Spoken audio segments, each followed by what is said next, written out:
భాగ్యలక్ష్మి ఒక అమ్మవారి యొక్క ఆవరణలో చేసుకుందామనేటటువంటి ఒక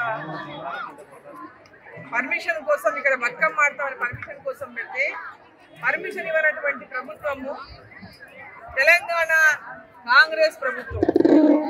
తెలంగాణను మేము తెచ్చినామని ఒకరు ఇచ్చినామని ఒకరు చెప్పినటువంటి పార్టీలు తెలంగాణ యొక్క సాంప్రదాయాలను గౌరవించడం లేదు, తెలంగాణ మహిళలను గౌరవించడం లేదు, తెలంగాణలో మహిళలు బతుకమ్మ ఆడుకోవడానికి అనుమతులు ఇవ్వనటువంటి ఒక నియంత్రణ ప్రభుత్వం ఈరోజు ఈ రాష్ట్రంలో ఉందంటే సిగ్గుపడాల్సినటువంటి పరిస్థితి వచ్చింది. తెలంగాణ రాష్ట్రంలో ఒక నియంత్రణ 10 సంవత్సరాలు ఏలినందుకు తెలంగాణ ప్రజలు మార్పు కోరుకొని గతంలో చూసాం, మళ్ళీ ఒకసారి చూద్దాం, తెలంగాణ ఇచ్చిందని చెప్పి చెప్పుకుంటున్న ప్రభుత్వానికి ప్రభుత్వాన్ని ఇస్తే ప్రజలు ఎన్నుకుంటే ఈరోజు ఈ ప్రభుత్వం ఒక నియంతలాగా ఇవాళ వ్యవహరిస్తా ఉంది తెలంగాణ రాష్ట్రంలో.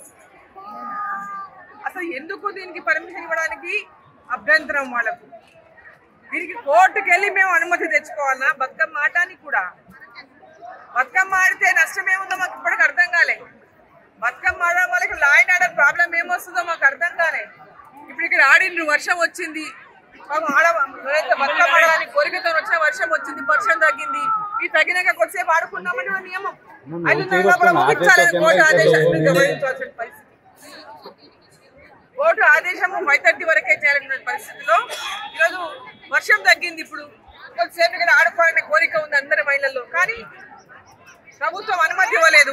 కోర్టు పరిమితి 5:30 వరకు ఇచ్చిన పరిస్థితుల్లో తప్పనిసరిగా ఈరోజు వర్షంలోని కలిసి ఆడి ఈరోజు మహిళలు అమ్మని గౌరమ్మని బతుకమ్మని పూజించుకుందామని ఇక భాగ్యలక్ష్మి అమ్మవారి యొక్క ఆవరణలో అమ్మవారి ముందు బతుకమ్మ కార్యక్రమాన్ని నిర్వహించినటువంటి నేపథ్యంలో ఈ రాష్ట్రంలో ఉన్నటువంటి ప్రభుత్వం అసలు ఎందుకు మిమ్మల్ని ఎన్నుకున్నారో ఒకసారి గుర్తు తెచ్చుకోవాలి. మీరేం గొప్ప ఘనకార్యాలు చేసినందుకు మిమ్మల్ని గెలిపియలేదు, వీళ్ళేదో ఘనకార్యాలు చేస్తారని కూడా గెలిపియలేదు. గతంలో ఉన్నటువంటి టీఆర్ఎస్ బీఆర్ఎస్ ప్రభుత్వం మీద వ్యతిరేకతతోన వాళ్ళ నియంత్రణ ప్రభుత్వాన్ని, వాళ్ళ యొక్క రాక్షస పాలనను, వాళ్ళ యొక్క కక్ష సాధింపు యొక్క పాలనను వ్యతిరేకిస్తూ ప్రజలు తీర్పిస్తేనే కాంగ్రెస్ పార్టీ అధికారంలోకి వచ్చిన విషయాన్ని గుర్తుపెట్టుకోవాలి కాంగ్రెస్ ప్రభుత్వం. వాళ్ళకంటే ఎక్కువ ధోరణిలో ఈరోజు కాంగ్రెస్ ప్రభుత్వం పోతా ఉంది. వాళ్ళకంటే మించిన నియంత్రణ పాలన ఈ రాష్ట్రంలో ఈరోజు అమలు చేస్తూ ఉంది కాంగ్రెస్ పార్టీ.